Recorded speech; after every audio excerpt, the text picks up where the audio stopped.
In section 6.1, our objective is to understand what is a differential equation, how to recognize a solution of a differential equation, how to tell the difference between a general and particular solution of a differential equation, and how to use an initial condition to find a particular solution.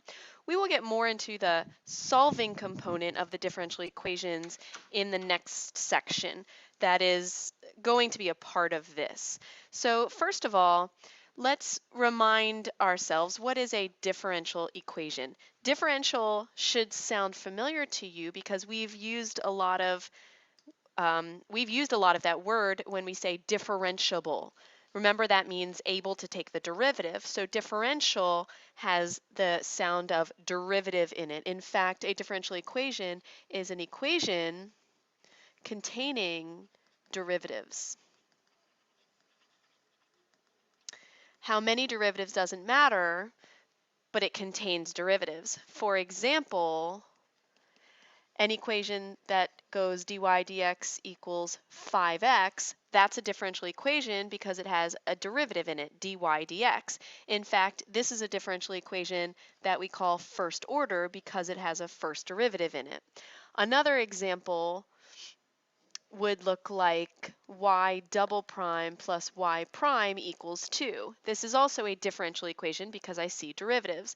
This differential equation is specifically of second order because the highest derivative found in it is a second derivative. So these are examples of two differential equations. When we talk about finding the solution of a differential equation, which from now on I'm going to abbreviate as DE so we don't have to write all of that out. The solution of the differential equation will be an equation that does not contain derivatives, an equation with no derivatives that satisfies the differential equation. Now, what do I mean by satisfies the differential equation? Means makes the equation true when plugged back in.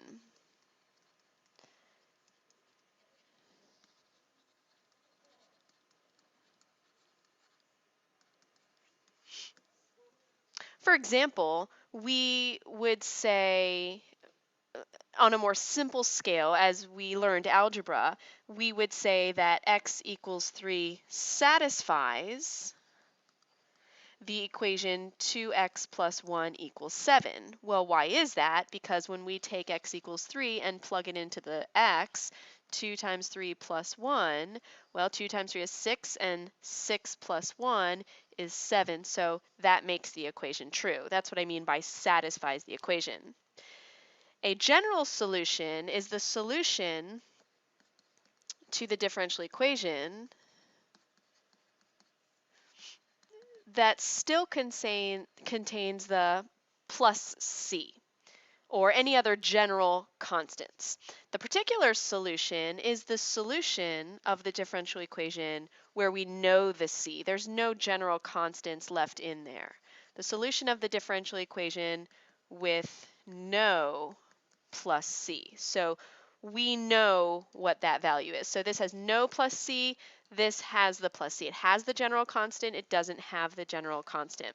The initial condition is the point that we use to find that plus c. The point used to find the general constant for obtaining the particular solution.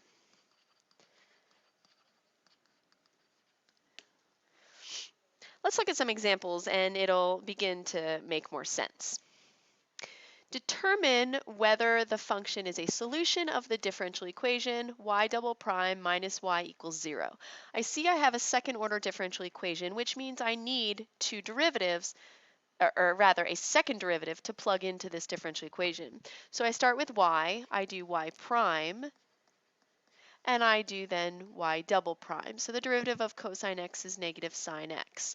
Now I take my differential equation that I'm trying to determine whether it satisfies it. So notice the way the directions, whether means yes or no, it may or it may not. So I'm going to take my differential equation, y double prime minus y equals 0. I just pulled it right out of the directions, and I'm going to plug in the things that I have here. Y double prime goes into y double prime in my equation, and the y that I was given goes into the y in my equation. So what does this now look like? Negative sine of x is the y double prime, minus y is sine of x, and then equals 0. Let's see if it satisfies it. Well, negative sine of x minus sine of x makes negative 2 sine x, and that does not equal 0 for all x's. So this one, no, it is not satisfying the differential equation. It is not a solution. Do you want to try the next one on your own? See if it's a solution. Come back and check your work.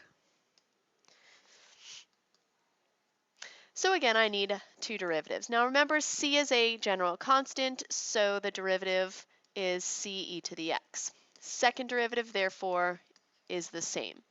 Take our y double prime minus y equals 0, right, from our differential equation. Y double prime, that's the part that goes in here. Y, that's the part that goes in here. So we plug them in. C e to the x minus c e to the x. Well, I'm subtracting two things that are the same. Notice that I'm not just saying, oh yeah, I see that it works. I'm writing that it works. And then I can say, yes, because it satisfied it, so it is a solution. Now the next example is similar, but the directions are given slightly differently. For the differential equation xy prime minus 3y equals 0, verify that y equals cx cubed is a solution. Verify is telling us it is a solution. Just show all the work. Just show all the work. We already know it's a solution. We already know it is a solution. We already know it will work. We want to prove that it will work. So I see this is a first order differential equation. I need just one derivative. So y prime equals c is the constant multiple in front. The derivative of x cubed is 3x squared.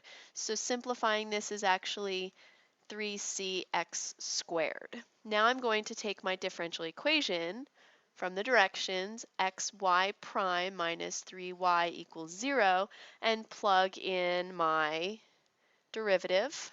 Right here it is, y prime. How about the simplified version of y prime? Actually, I don't want to be too confusing here. This is y prime. Put it in the y prime. That's right here.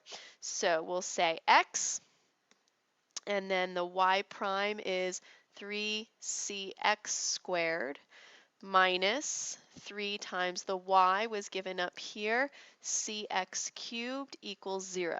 So notice I'm showing every single step. I'm not doing any work in my head because I'm verifying, I'm showing, I'm proving. So I have to show all the steps. X times x squared is x cubed. So 3cx cubed minus 3cx cubed equals 0. This side makes 0 and 0 equals 0. I have verified it. Make sure you show every step. We verified it. Okay. Now find the particular solution determined by the initial condition y equals 2 when x equals negative 3. The particular solution, remember what that means? There's no plus c. Well, it's not always that c is added. Sometimes the c is multiplied. In this case, the way the solution was simplified, y equals cx cubed, the c is multiplied. There's no c is what we're going for. So I'm going to take the y equals 2 and the x equals negative 3. Y equals 2, x equals negative 3, plugging it in to the general equation. This looks like 2 equals c times negative 27, dividing negative 2 27ths is the c. So we will now write the particular solution with the c that is known, negative 2 27ths x cubed. There's my particular solution.